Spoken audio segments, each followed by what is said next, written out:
Journaling on this journey. The Dream Table. August 30th, 2025 at 11:11 p.m.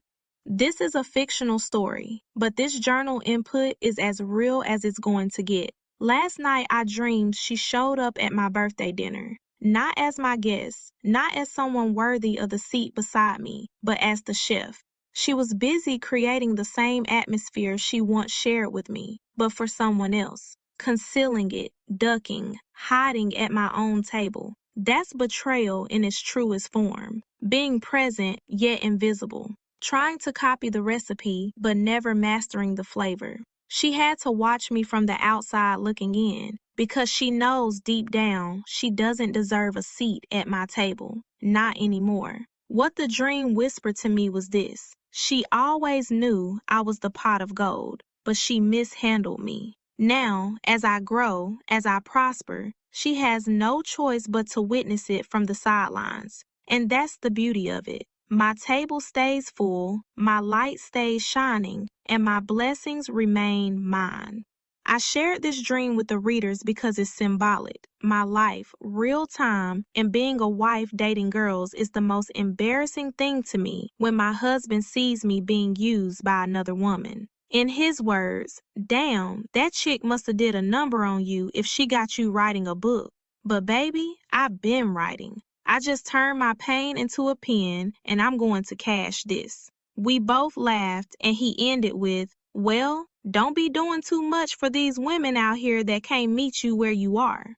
I clocked that and took heed of what he said. Now, in this story, I don't talk about my husband much because our marriage is sacred and it is what it is. That afternoon, I sat with my granny, holding my preview book in my hand. Her presence was always steady, always grounding. She looked at me the way only a grandmother can, straight through the surface, right into the soul. Baby, she said softly, why hide who you are? You've always had a voice meant to be heard. Don't dim your light for nobody. I smiled, half nervous and half relieved.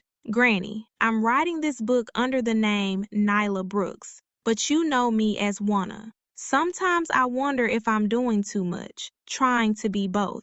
She reached for my hand. You ain't doing too much. You're just doing you. Nyla, Wanna, or whatever name you carry. It's all still my grandbaby. And the world deserves your story. Her words sank deep, like roots pressing into the earth. In that moment, I realized this wasn't about choosing one identity over the other. It was about honoring them both. Fiction or not, these pages were braided with my truth. This visit with my granny became my anchor, a reminder that my pen is an extension of my voice, my heart, my lineage. But even with my granny's words holding me steady, there are dates that burn like fire in my memory. February 14th, 2024 is one of them. Valentine's Day. A day the world dresses up in red and roses, but for me, it carved itself into my skin in a different way. It wasn't about love songs or candlelight.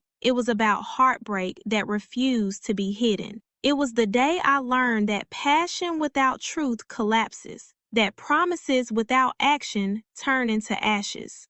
I remember that night like yesterday. I sat alone with my journal, staring at the date at the top of the page, knowing it would never look the same again. 2/14 was a reminder that the story I'm telling you isn't wrapped up pretty with a bow. It's messy, it's real, it bleeds. And that's why I'm letting you all the way in.